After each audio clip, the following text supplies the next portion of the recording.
So the work that I do is, the title sex and intimacy coach. I also like the title healer or guide, embodiment coach. Mm. All the work that I do is somatic. So it's a lot of like in real time practicing and unearthing the blocks that we have within ourselves around sexuality or sexual power, our ability to communicate our desires, what's holding us back from that. That was a huge part of my story. I grew up in a very small town. I was, I'm half Persian, so it was a very like white Caucasian town. I was like one of the most exotic things there, and so therefore, very much found attractive and told I was slutty just by the way I looked. And also I was a little slutty. I was very curious. I was very open-minded, all pure of heart, which I think sexuality is very pure of heart. But as women, we very quickly get judged and put in a box of what we should be and what we shouldn't be, and how we can show off our bodies, how we can't, as young girls and teenagers and women. And then especially that changes all over again as we become mothers. I do coaching individually for women. I work with couples. And then I also have another component, sexological body work, where I actually work with the physical body.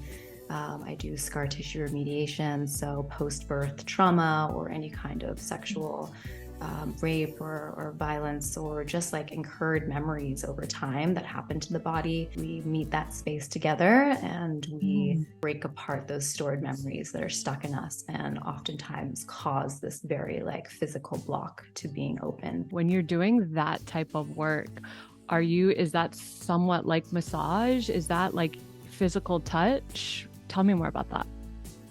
It's very much a healing modality session. So if I was working with a woman, first talk about what's happening in your body. It's very interactive, so not like a massage in that sense that you're just receiving something, nudging you to make choices, to use your voice. And then, yes, we're doing hands-on work. So I'm using my hands, actually working with different parts of your body. I do intravaginal mapping. So we're getting a felt sense of like, oh, can we actually feel inside of our body? Can we put the mind to the physical, and is there something that feels painful there? Is there something that feels really numb there? Is there something that feels really pleasurable there? Like, can we actually claim that and lean into that? Is that type of work that you do rare? Is that common? I mean, I feel like I can't be the only one and I'm like very open to this world, or I think I am. So is that type of work pretty rare that you guide women through? So it's a very specific training, and there are not many of us, but there are a few. And yeah, it's every time I tell somebody about it, they're like, what? I didn't know that even existed. And I hope to get the word out more, because it's something that we all deeply need. It should be part of just modern day healthcare. Wellness. Absolutely.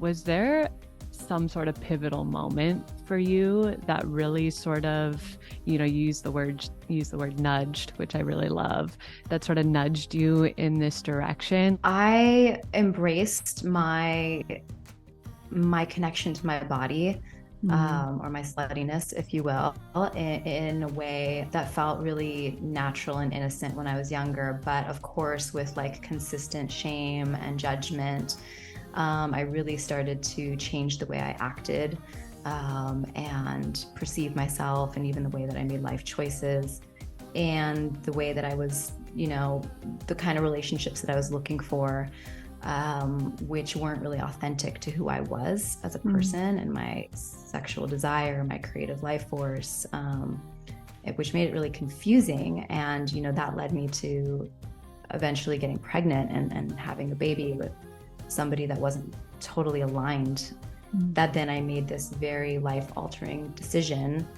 So I had to dig really deep, and eventually came back to wow, it was my sexual energy that I needed to connect with again, to find my power again, to feel confident in myself again, to feel alive in my body and start going out in the world and being myself authentically.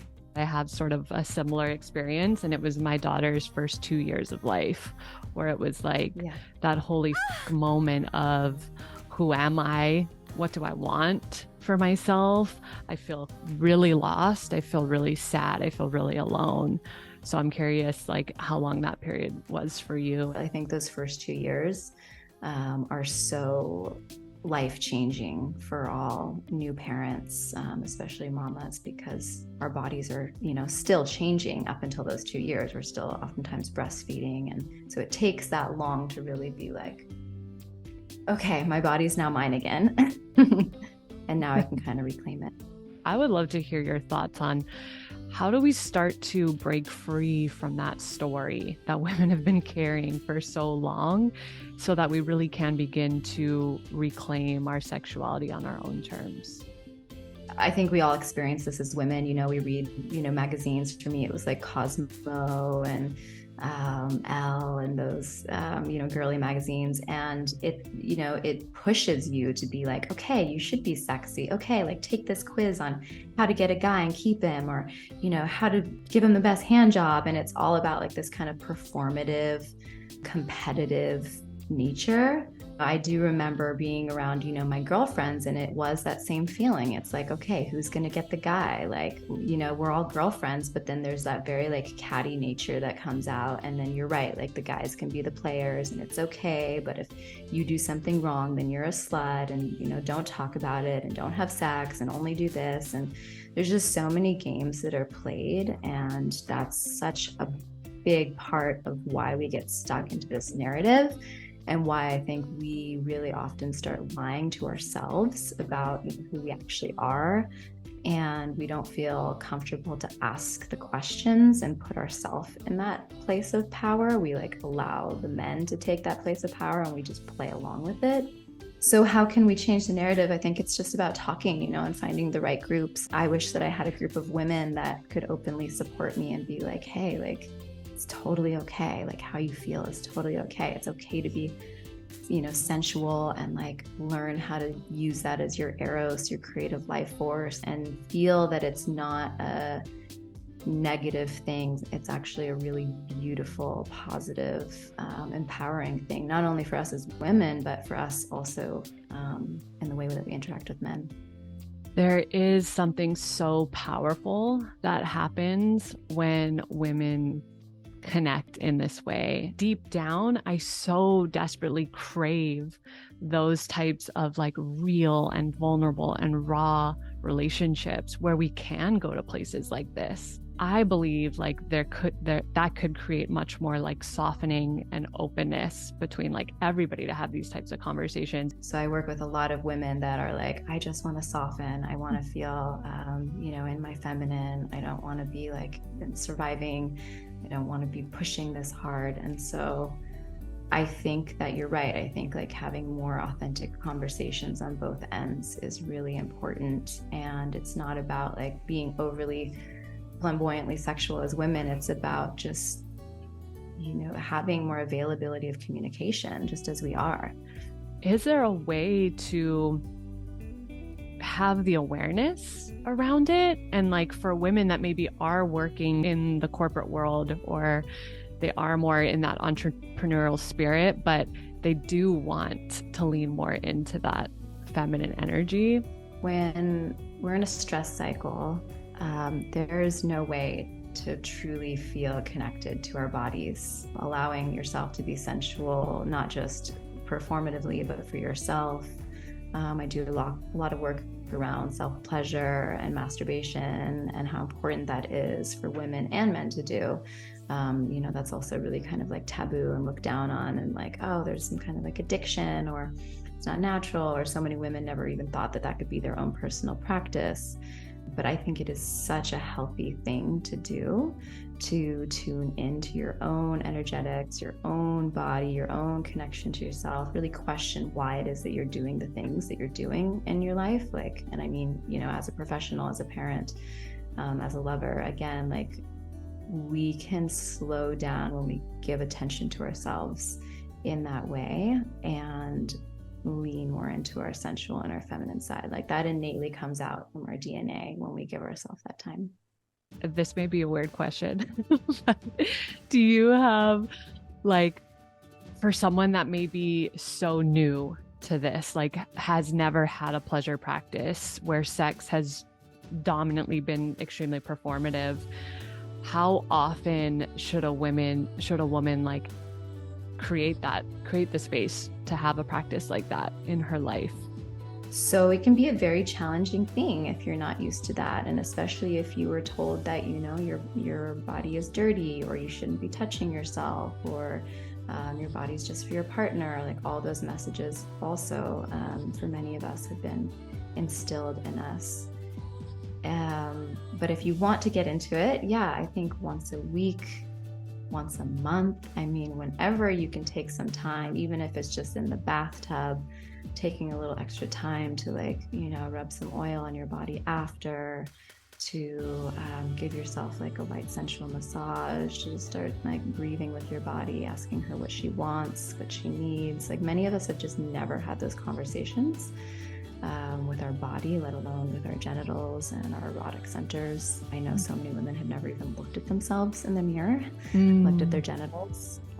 And I know I didn't even actually do that until after I had my son, and I started studying this work, and I was already a very sexual person. So that tells me a lot about, everybody else. It's like, we just, as women, we just don't take the time to really care for this like most vital part of our body. And when we do, things really start to shift and fall into place. My midwife, when I was pregnant, towards the end of my pregnancy, gave me an assignment to find my cervix. And I felt so embarrassed, but I was like always a good student. So I'm like, well, I'm absolutely going to do this.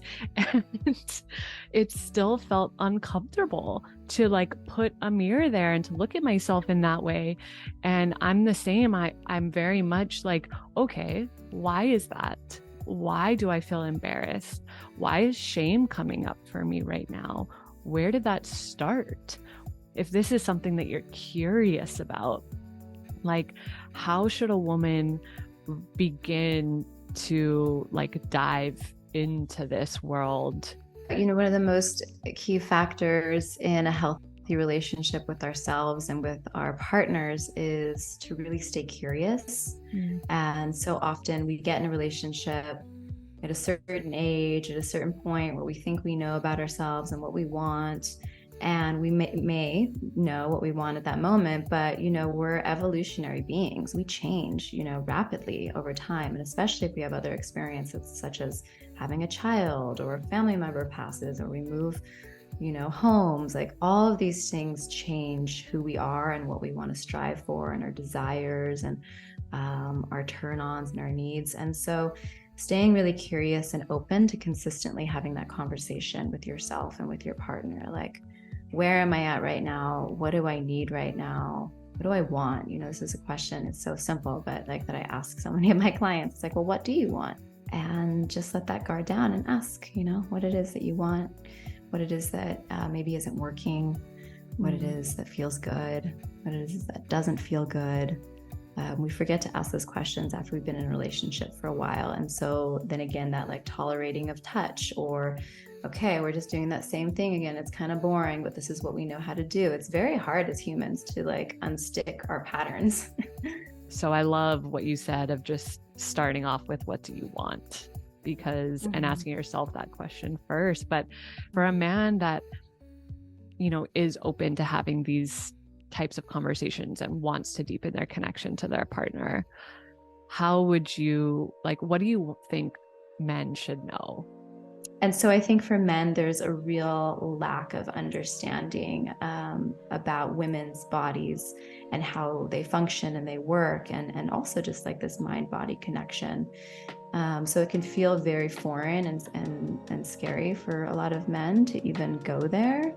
But we're also similar, and we're, wired in this way that we want to just feel connected and safe and desired and loved and free of judgment. It is a lot harder for men because it's like having to read the signs of a woman. Like Mm. even working with women, I'm like, man, it is really hard to know like if you're really enjoying this or not. Like I cannot tell. And we've been Mm. trained to like fake orgasms and just go along with it. And some of us don't even know how to have orgasms yet, or we feel pain, And as a man, you're like, okay, I'm here to please, I'm here to perform, I'm here to like execute this so I, can do this. Like men are such thinkers and planners and, want to solve the problem. And so without us actually taking the time to know our own bodies and be able to share that information, like men are not going to get anywhere because we're not able to teach them.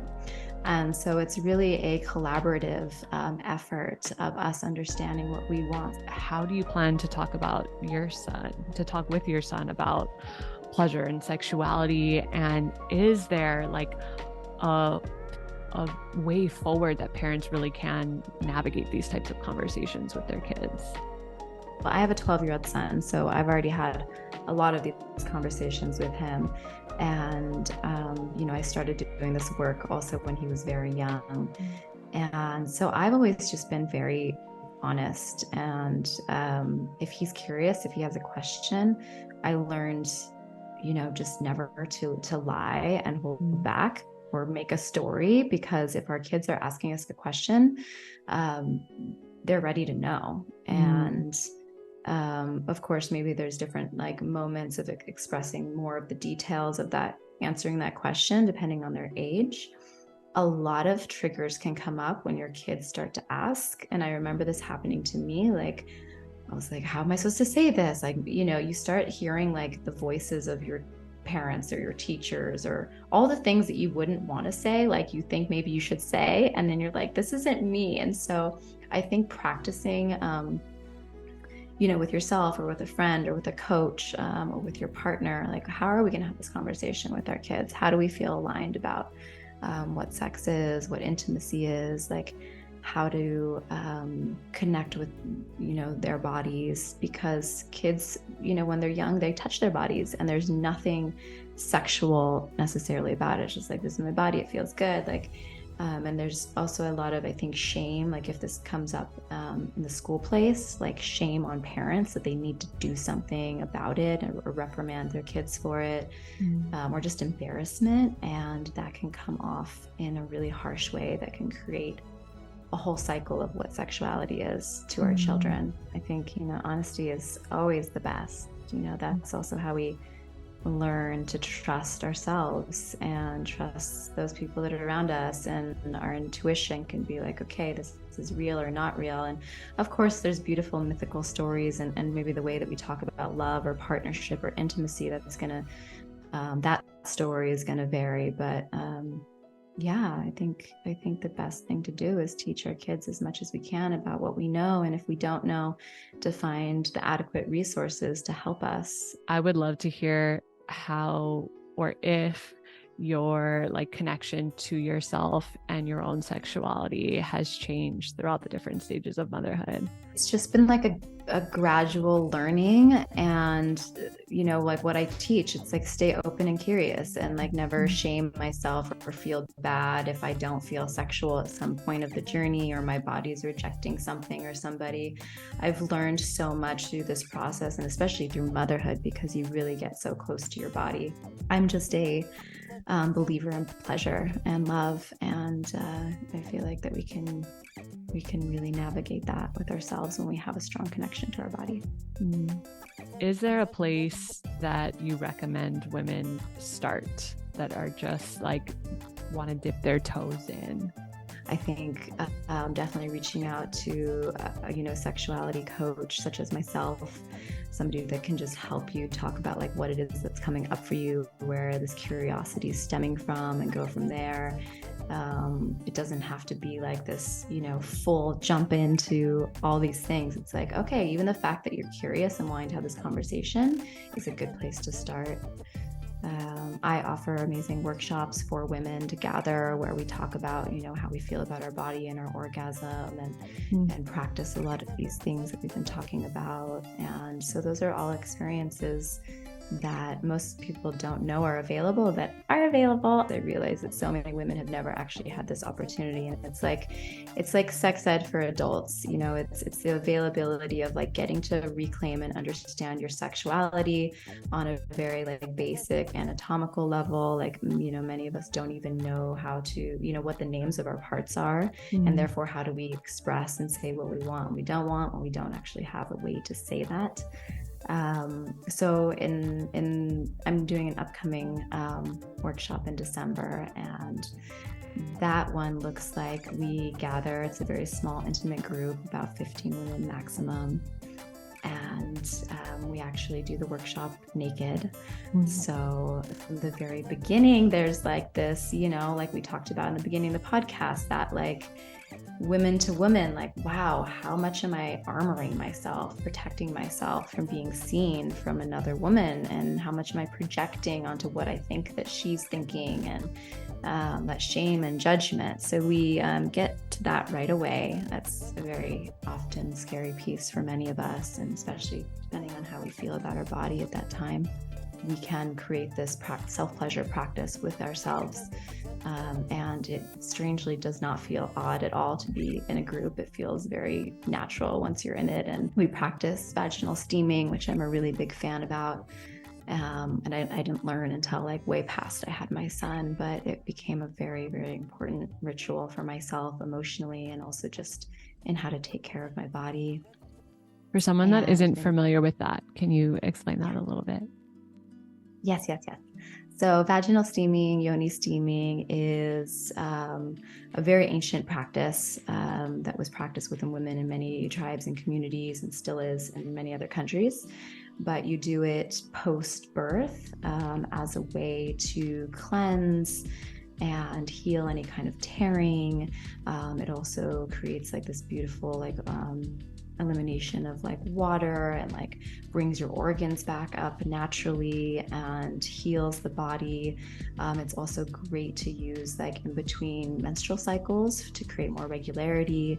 It helps prevent like any kind of cysts or fibroids. Yeah, it's just like a very, very beautiful, beneficial way to take care of our bodies. And you're basically just sitting over a hot water with specific herbs, and it's like a steam facial for your vulva, and that's what it is. I have to ask, do you talk to a lot of women that have never orgasmed before? I do, yeah. Is there like a common theme there? Is there like just a wall or like a major block, or maybe even trauma there that sort of creates that barrier?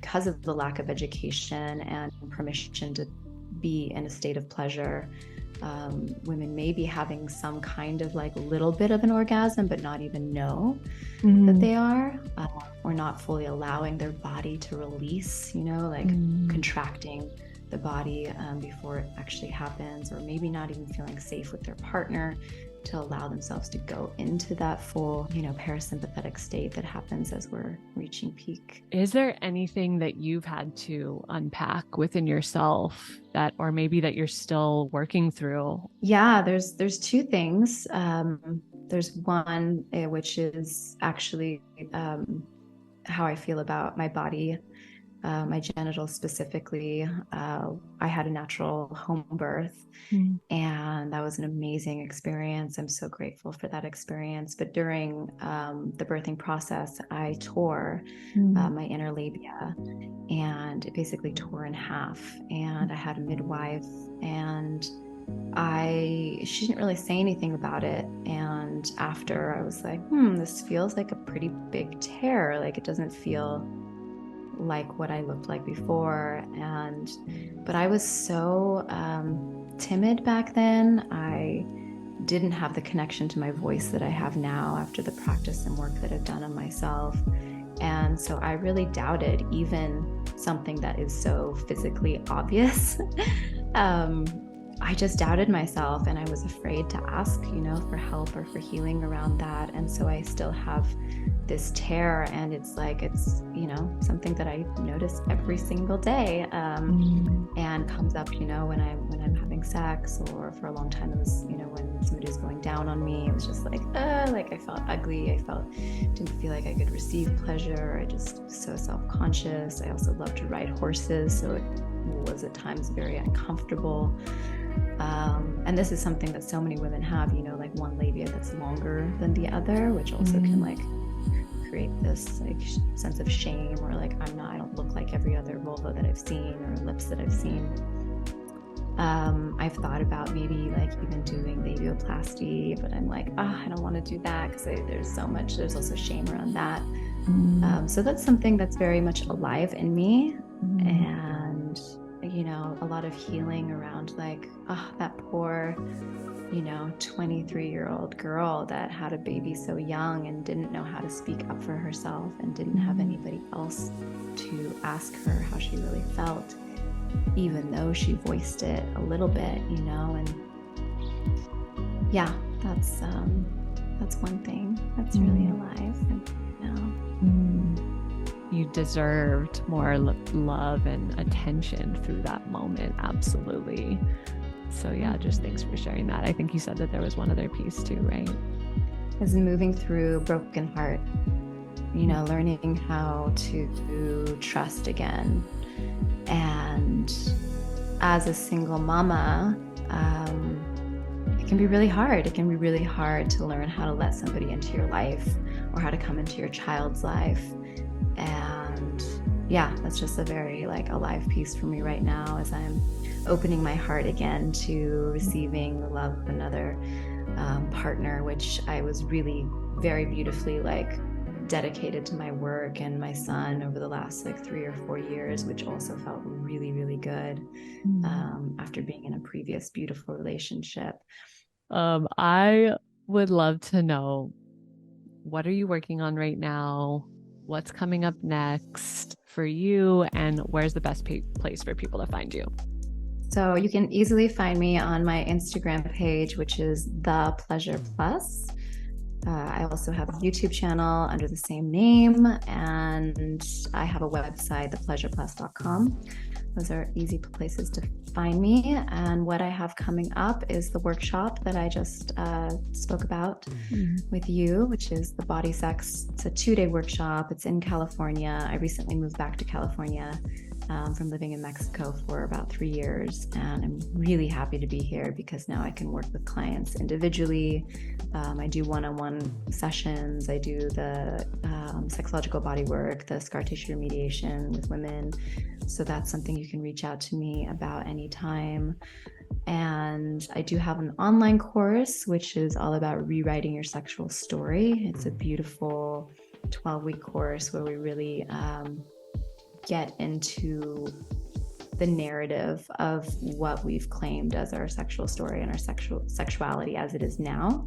And then we go through the past and move through it, and then end up reading a portion of what we've written about our sexual story as we claim it today. So that's super powerful. I'll be launching that this winter.